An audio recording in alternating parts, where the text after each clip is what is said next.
അസ്സലാമു അലൈക്കും. ബിസ്മില്ലാഹി അൽഹംദുലില്ലാഹി വസ്സലാത്തു വസ്സലാമു അലാ റസൂലില്ലാഹ്. ജനാബ് റഹ്മത്തുള്ളാ കാസിമിയുടെ അവസാനത്തെ മഹാത്ഭുതമാണ് ഈ ക്ലിപ്പുകളിലൂടെ നിങ്ങൾ കേട്ടത്. അദ്ദേഹം കുറച്ചു കാലമായിട്ട് അങ്ങനെ വലിയ അത്ഭുതങ്ങൾ പുറപ്പെടുവിക്കുന്ന ആളാണ്.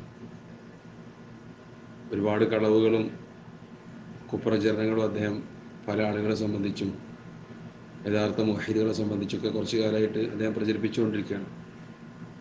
അള്ളാഹുവിൻ്റെ ദീനിൽ നിന്ന് തെറ്റിപ്പോയാൽ അവരുടെ അവസ്ഥ അങ്ങനെയായിരിക്കും. പിന്നെ എന്താണ് പറയേണ്ടത് ചെയ്യേണ്ടത് എന്ന ഒരു നിശ്ചയം ഉണ്ടാവില്ല.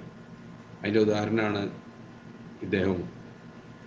അയാൾ പറയുന്നത് ഇന്നത്തെ അറബികളെ കൊണ്ട് യാതൊരു പ്രയോജനമില്ല, അതേപോലെ മക്കയിലേക്ക് വന്നിട്ടൊരു കാര്യമില്ല, മദീനയിലേക്ക് വന്നിട്ടും പ്രയോജനമില്ല, വേണമെങ്കിൽ മദീന അങ്ങോട്ട് അദ്ദേഹത്തിൻ്റെ നാടായ മൂത്തയിടത്തേക്ക് പോയിക്കോട്ടെ എന്നാണ് അദ്ദേഹത്തിൻ്റെ അവകാശവാദം.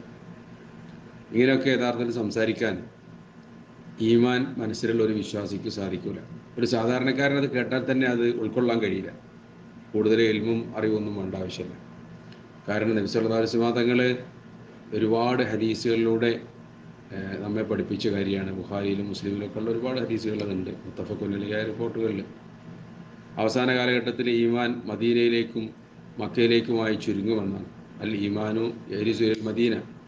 വേറെ ചില റിപ്പോർട്ടുകളുള്ളത് മക്കയുടെയും മദീനയിലെയും ഇടയിൽ ഈമാൻ അവശേഷിക്കുമെന്നാണ്. ലോകം മുഴുവൻ അതിൽ നഷ്ടപ്പെട്ടു പോയാലും അവസാനം വരെ ഈ പ്രദേശത്ത് അതുണ്ടാകുമെന്നാണ്. ഇവിടെയും അതില്ലാതെയാവുമ്പോഴാണ് ഖിയാമത്ത് നാളെ സംഭവിക്കുക എന്നും ഹദീസുകളിൽ കാണാൻ പറ്റും. അതേപോലെ അറബികളെ സംബന്ധിച്ച് വിശ്വാസമാതങ്ങൾ ഒരുപാട് കാര്യങ്ങൾ പറഞ്ഞിട്ടുണ്ട്. അള്ളാഹു ഭൂമുഖത്തിൽ നിന്ന് അറബികളെ തിരഞ്ഞെടുത്തു. അറബികളിൽ നിന്ന് വിശ്വാസമാതങ്ങളുടെ ഗോത്രത്തെ തിരഞ്ഞെടുത്തു. അതിൽ നിന്ന് ബനി ഹാഷിമിനെ തിരഞ്ഞെടുത്തു എന്നൊക്കെ സഹിയായ ഹദീസുകളിലുള്ളതാണ്. അവർ ഖിയാമത്ത് നാൾ വരെ ബാക്കിയുണ്ടാവും.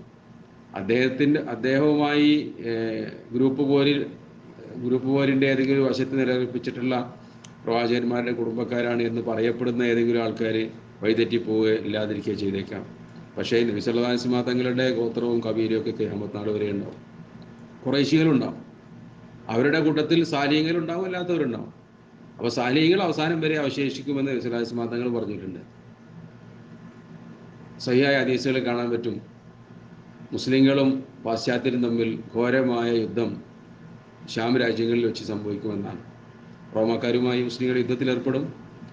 അതിനുവേണ്ടി പുറപ്പെടുന്നത് മദീനയിൽ നിന്നുള്ള 10ഓളം കുതിരപ്പടയാളികളായിരിക്കും അതിൻ്റെ ഏറ്റവും മുൻപന്തിയിലുണ്ടാവുക എന്നാണ് നബി പറഞ്ഞത്. എന്നിലെ ആരിഫു അൽവാന ഖുയൂലിഹിം വാസ്മ ആബായിഹിം എന്നാണ്. ആ മദീനയിൽ നിന്ന് പുറപ്പെടുന്ന ആ ചെറുപ്പക്കാരുടെ പേരും അവരുടെ പിതാക്കന്മാരുടെ പേരും എനിക്കിപ്പോൾ തന്നെ അറിയാം. അവരുടെ കുതിരയുടെ നിറം പോലും ഞാനിതാ കാണുന്നു എന്ന് വിശ്വാസമാതങ്ങൾ പറയാം.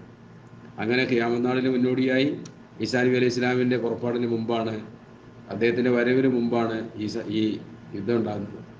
അവർ യുദ്ധത്തിൽ ഏർപ്പെട്ടുകൊണ്ടിരിക്കെ, വിജയിച്ചടക്കിക്കൊണ്ടിരിക്കെ അവരുടെ ബേക്കിൽ നിന്ന് വിളിച്ചു പറയാണ്, അല ഇന്നൽ മസീഹ് ദജ്ജാൽ ലഹറ ഫി അർദിക്കും. ഇതാ മസീഹ് ദജ്ജാൽ പുറപ്പെട്ടു എന്ന് കേൾക്കുമ്പോൾ അവർ തിരിഞ്ഞ് അവിടുന്ന് പോരുന്നതൊക്കെ ഹദീസ് കാണാൻ പറ്റും. അപ്പോൾ ചുരുക്കത്തിൽ അറബികൾ ഇസ്ലാമിൻ്റെ അടിത്തറയാണ്. അവരാണ് ഇസ്ലാമിനെ സംരക്ഷിക്കുന്നതിൽ എന്നും മുൻപന്തിയിൽ ഉണ്ടായിട്ടുള്ളത്. പല കാലഘട്ടത്തിലും അവരിൽ പല തരത്തിലുള്ള വഞ്ചകരും കള്ളന്മാരും കൊള്ളക്കാരും ഉണ്ടായിട്ടുണ്ടാവാം. അത് മറ്റുള്ള ആളുകളും ഉണ്ടായിട്ടുണ്ട്. പക്ഷേ അറബികളെ നബി സല്ലല്ലാഹു അലൈഹി വസല്ലം തങ്ങളുടെ ഗോത്രമായതുകൊണ്ടും അവർ ഇസ്ലാമിൻ്റെ അടിത്തറ ആയതുകൊണ്ടും അവരെ സ്നേഹിക്കുക എന്നതും മുസ്ലിങ്ങളുടെ സ്വഭാവമാണ്.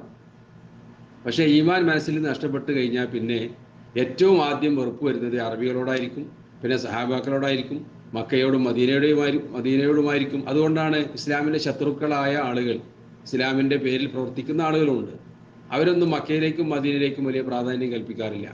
അവർ വേറെ പല സ്ഥലങ്ങളിലേക്കുമാണ് ആളുകൾ ക്ഷണിക്കാറുള്ളത്. അല്ലാഹു സുബ്ഹാനഹു വ തആല കാത്തുരക്ഷിക്കുമാറാവട്ടെ. എല്ലാത്തരം വഴികേടുകളിൽ നിന്നുമുള്ള ഏറ്റവും ശക്തമായ രക്ഷ, ഉറപ്പുള്ള കയറ് എന്ന് പറയുന്നത് അള്ളാഹുവിൻ്റെ കിതാബും അവൻ്റെ സുന്നത്തുമാണ്. അത് മഹത്തുക്കളായ അയിമ്മത്തുകൾ മനസ്സിലാക്കിയതുപോലെ, സലഫു സാലിഹ്യങ്ങൾ സ്വീകരിച്ചതുപോലെ സ്വീകരിക്കുകയും ഉൾക്കൊള്ളുകയും ചെയ്താൽ ഇങ്ങനെയുള്ള വഴികേടുകളിൽ നിന്നൊക്കെ രക്ഷപ്പെടാൻ സാധിക്കും. അള്ളാഹു കാത്തുരക്ഷിക്കുമാറാവട്ടെ. അസ്സലാമു അലൈക്കും.